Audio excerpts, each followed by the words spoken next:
Buenísimas tardes, somos Elías y Nieto y estás viendo Puro Cine. Hoy vamos a hablar de la película que redefinió el género de superhéroes y la carrera de Christopher Nolan. Una obra maestra que cumple ya 16 años y que sigue siendo un referente absoluto en cuanto a cine de acción se refiere. Hoy hablamos del Caballero Oscuro. ¡Empezamos! Esta ciudad se merece un criminal de más categoría.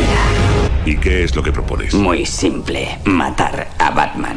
En este vídeo hablaremos sobre la increíble dirección de Christopher Nolan, la insuperable actuación de Heath Ledger y, por supuesto, la inolvidable banda sonora de manos de Hans Zimmer. Y es que, Elías, ya solo esas tres cosas la hacen impresionante, pero no se queda ahí. Secuela directa de Batman Begins, vamos a ir un poco de puntillas porque es que da para un vídeo aparte. Sienta las bases del nuevo formato de superhéroes. Recordemos que todas las películas antes eran pues muy caricaturizadas, como muy para vender muñecos. Exacto. Y cine para niños. Y es que en ella descubrimos a Bruce Wayne, marcado por la muerte de sus padres, empieza a recorrer el mundo. Su entrenamiento con la Liga de las Sombras hace que se empiece a cuestionar los límites de la justicia. Sin los miedos que Bruce aprende a dominar, el Joker no tendría nada que poner a prueba. Sin la fragilidad ética de Gotham, el caos no tendría dónde prender. Y es que Batman Begins pone unos pilares tan sólidos que hace que el Caballero Oscuro realmente entre sola. Y ahora sí, pasamos al guión. Coescrita por Christopher Nolan y su hermano Jonathan Nolan, escribió la historia original de Memento, que es la primera película de Nolan, ha dirigido, producido, ha estado involucrado en la creación de varios capítulos de Westworld y por supuesto también ha participado en otras películas de su hermano como Interstellar o otras películas de esta misma trilogía. Bueno, y por supuesto, como no nos vamos a olvidar, que ha estado involucrado en la creación de la serie de Fallout.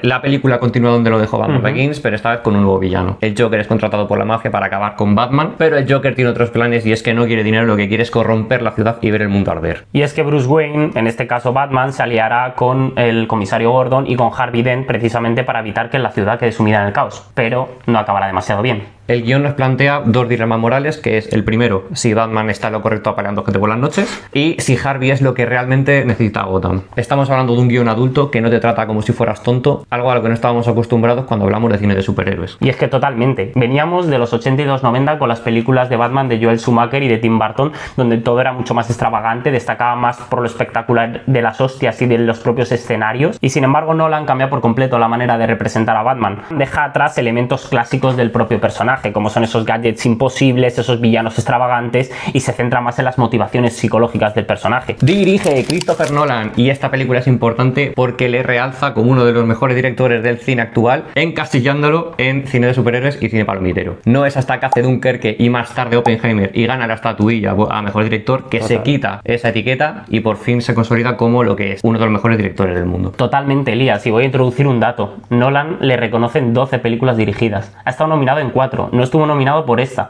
Podía haberlo estado. Hubieran sido 5 de 12. Dime qué otro director tiene esos datos. Por si no sabéis quién es Christopher Nolan, pues bueno, es el director de películas como Interstellar, Oppenheimer, Origen. Pero ¿qué destaca de esta película? Para empezar, el uso del CGI, que no hay directamente, es casi todo práctico. Por otro lado, conversaciones súper entretenidas que tienen poco que envidiarle a coreografías de acción. Y coreografías de acción que tienen mucho que envidiarle a las conversaciones de la película. Y es que la película ganó 2 premios Oscar. Y de hecho se quedó a punto de estar nominado a Mejor Película. Fue al año siguiente cuando ampliaron la categoría a 10. Podía haber entrado. Pero no lo hizo. Pero no lo hizo.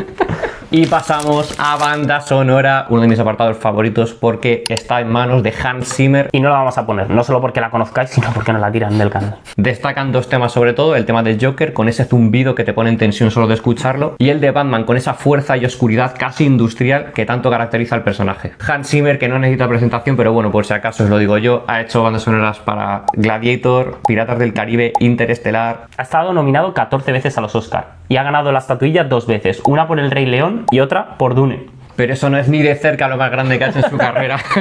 Y es que fue teclista de Mecano durante la gira del 84, ¿no? Era, creo. Sí, creo que fue por la salida de uno de sus discos, de esos discos que tuvieron en los 80, y le da ese toque más sintético a los sonidos, esa zona tan experimental que no había llegado a España quizá, y se aprovechan de un jovencito de Londres que sí que hacía ese tipo de sonidos y de pruebas con la música. Y pasamos a las actuaciones. Aquí nos vamos a volver a explayar porque me duele el cazo. Por un lado tenemos a Bruce Wayne, a Batman, interpretado por Christian Bale. Y es que ya sabes, actor británico que gana el Oscar a Mejor Actor de Reparto por The Fighter, pero todo el mundo le conoce por otras películas, como por ejemplo El Maquinista, American Psycho o Ford contra Ferrari. En definitiva, uno de los mejores actores realmente del siglo XXI. El Joker, interpretado por Heath Ledger, una de sus actuaciones más memorables, vaya, consigue el Oscar a Mejor Actor de Reparto, lastimosamente el póstumo. De hecho, solo 2 personas en la historia de los Oscars han ganado este Oscar póstumo, y él es una de ellas. Él hasta entonces había hecho películas películas un poco de menor presupuesto. Sí que se le conocía porque había sido nominado al Oscar por Brokeback Mountain, una película que coprotagoniza con Jake Gyllenhaal. Posiblemente el Joker más recordado de todos. No solo actúa, sino que encima el tío se lo creía, el personaje. Destaca sobre todo sus improvisaciones, con este ejemplo lo vais a entender todos. El característico movimiento de lengua lo hace básicamente porque se le caían las prótesis, y gracias a eso nos da como uno de los elementos más característicos del Joker. Como dato curioso, las escenas que sale matando a los Batman de Hacendado las dirige él, en plan le dieron libertad plena, ¿no? Para grabarlas. Y es que es verdad, Elías, que se metió tanto en el personaje que la gente empezó a creerse mitos, ¿no? Empezó a creerse, por ejemplo, que eso se había interiorizado tanto al Joker que había llegado a un punto de locura que le había hecho suicidarse, y realmente nada más lejos de la realidad.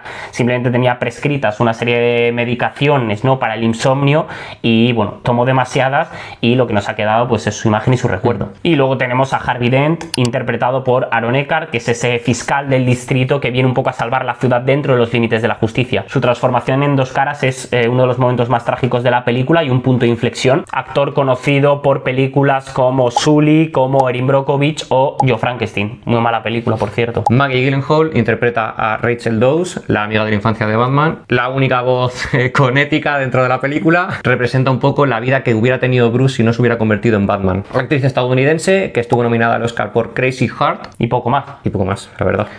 Dos pequeños curiosidades.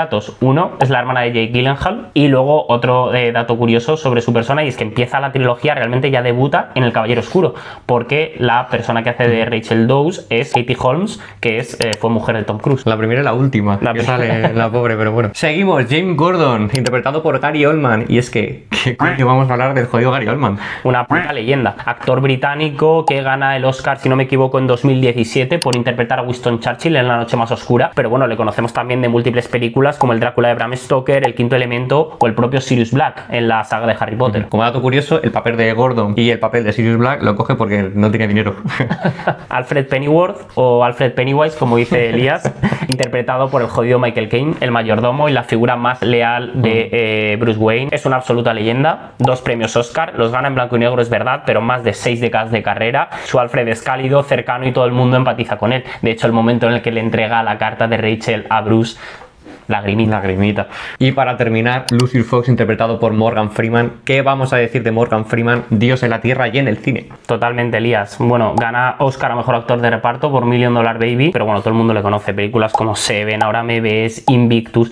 En fin, te das cuenta que todos siguen un patrón, y es que son actores bastante reconocidos con una carrera muy reputada. Vale, y vamos allá con montaje y escenas un poco representativas de la película, y la primera de ellas no va a ser otra que la propia presentación del personaje del Joker. Es verdad que no vamos a entrar mucho porque el c*** de Jordi Maquiavelo ya hizo un análisis muy minucioso y le tenemos cierto respeto a compañeros de profesión.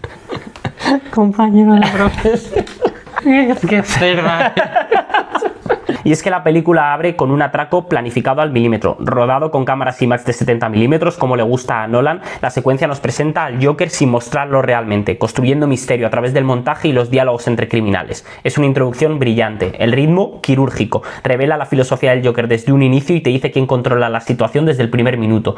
Y esto ocurrirá durante toda la película hasta las escenas finales en las que se empiezan a ver las costuras de este personaje. Otras escenas destacables, por ejemplo, la de la persecución en el túnel. Rodada en las calles de Chicago, es una de las escenas de acción más importantes de la película y de las más recordadas. Se vuelca un camión de 18 ruedas sin usar CGI. Hace aparición la mochillo de Batman. El Batpod. Y lo más destacable, pese al espectacular de lo del camión, es esa dualidad entre Batman y Joker. En la que Batman realmente toma una decisión y evita caer en las redes del Joker, aunque sin saberlo está cayendo también, ¿no? Otra escena que recordaréis es la del hospital, la de la explosión del hospital.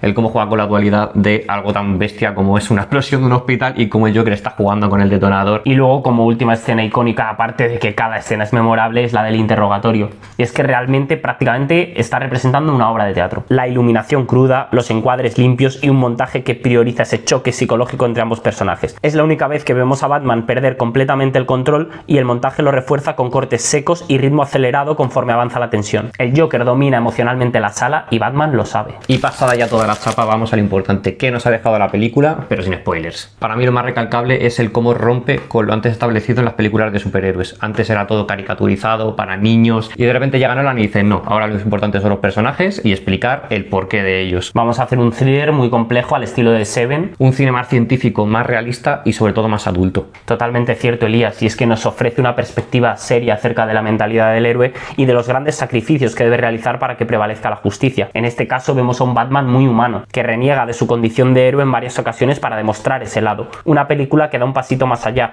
nos invita a reflexionar acerca de conceptos que no nos habíamos planteado jamás en este género. Y ahora ya sí, vamos con spoilers, vamos a hablar de escenas concretas y el porqué de ellas. Vamos a sacar el grano de la paja, ¿no? Vamos a ser puros por primera vez, como nuestro nombre indica. Un punto importante de la película es el caos, y el Joker es el ejemplo más claro de ello. Cuenta dos historias distintas para decir cómo se ha hecho las cicatrices. Esto hace que desconfíes del personaje a la vez que lo humanizas, que eso me parece alucinante. Miente también con la ubicación de Harvey y de Rachel. Y es que aquí realmente pone una disyuntiva a Batman, que decide caer, decide renunciar al Caballero Blanco de Gotham y en vez de eso decide ir a por su amada. Y es que en definitiva se elige a sí mismo sobre Gotham en esta escena. Otro de los puntos importantes de la película es el de los ferries. Le da un detonador a cada uno que tiene la bomba del otro barco. Es una representación clara del dilema del prisionero en la que invita a las personas que están en ese barco a caer, a demostrar que la naturaleza del ser humano es mala, pero realmente lo que ocurre en la película es que ninguno llega a detonar el barco de otro. Demuestran que la naturaleza del hombre no está en destruir al otro, sino en cooperar, en la bondad, de fraternidad. Una de las teorías más famosas de la película es que cada barco tiene su propio detonador, reafirmando así la teoría del caos y de la justicia que buscaba el Joker. Pero bueno, como no es una teoría oficial, pues ahí lo dejo. Ahí se queda. Y otra escena que hemos dejado caer antes, pero que no hemos mencionado al completo, es la escena en la que Alfred, al recibir la carta de Rachel, se la tiene que entregar a Bruce, pero no lo hace. A veces la verdad no es lo más importante. Y es lo que invita a Batman a, al final, sacrificarse por el resto, en parte, por esa creencia de que Rachel se hubiera ido con él. Y luego la escena final que pone de manifiesto lo que es esta película. Es aquella escena en la que digamos que hay un acuerdo tácito entre Gordon y Batman para hacer creer que el que ha causado todo es Batman y no Harvey, y por lo tanto encaminar la justicia de Gotham. Pero es que al final, como dice la película, Batman no era el héroe que queremos, pero sí el que necesitamos. Vale, y ahora vamos brevemente con tres cosas malas que opinamos de la película y luego tres cosas buenas. Número 1, las coreografías de acción son nefastas. Nolan, eres un máquina, pero de verdad, qué mal se te da esto, tío. Y ahora vamos con Christian Bale y su actuación, siendo un actor que le hemos puesto en alto, porque es uno de los mejores actores del siglo XXI, pero en esta película digamos que deja de ver ese estilo un poco melancólico en relación a los posteriores, que carece un poco de carisma frente al resto de personajes. De hecho, si lo comparamos con otros personajes parecidos, por ejemplo el Robert Downey Jr., Iron Man, o incluso Daniel Craig en las últimas James Bond, así un poco millonario excéntrico con esa tristeza crónica, con Christian Bale en esta película se queda un poco atrás. Y tercera cosa mala, la tercera película. Una película que si no se llega a cagar del todo en lo que lleva construyendo en las dos anteriores, sí se flipa un poco. Es algo bastante más caótica, cosas medidas con calzador, no entendemos muy bien qué pasó en esta. Digamos que vuelve un poco a la idea de la primera, ¿no? De la figura de la Liga de las Sombras, de Ra's al Ghul, en este caso la figura de su hija, pero realmente el villano que aparece toda la película es Bane, interpretado por Tom Hardy, que bueno, a mí me deja buenas sensaciones. Es una película que mantiene la esencia de la trilogía, pero claramente la sombra de la segunda es demasiado alargada. Recalcar de la tercera película una cosa buena y una cosa mala. La mala, la muerte de la hija de Ra's al Ghul. Os recomendamos verla.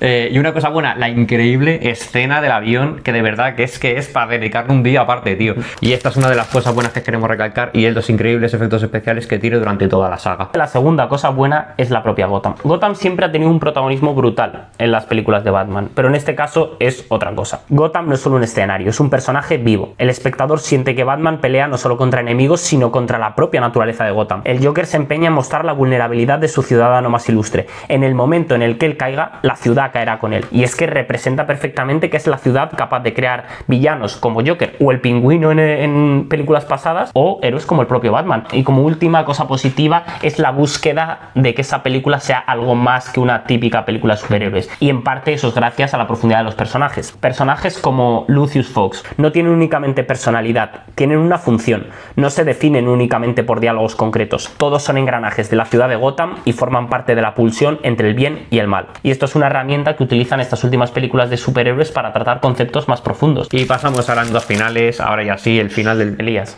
espérate, que te voy a plantear lo siguiente. Si títulos como El Quijote, sátira de novelas caballerescas en aquel momento, puede ser considerado una de las mejores obras de la historia, lo es El bueno y el feo y el malo dentro del cine, y eso que está dentro del género del western, ¿Por qué no nos podemos flipar con esta película? Es rompedora al poner a la persona detrás de la máscara en el centro, unos escenarios bestiales y una producción realmente digna de lo mejor de su época. Si dejamos de lado que se trata únicamente de cine de superhéroes y lo consideramos, pues eso, como el bueno, el feo y el malo dentro del cine de western, ¿por qué no va a ser la mejor película de la historia? Para mí, desde luego, está en el top. No sé qué opinas. Para mí te flipa un poco. Igual me he flipado.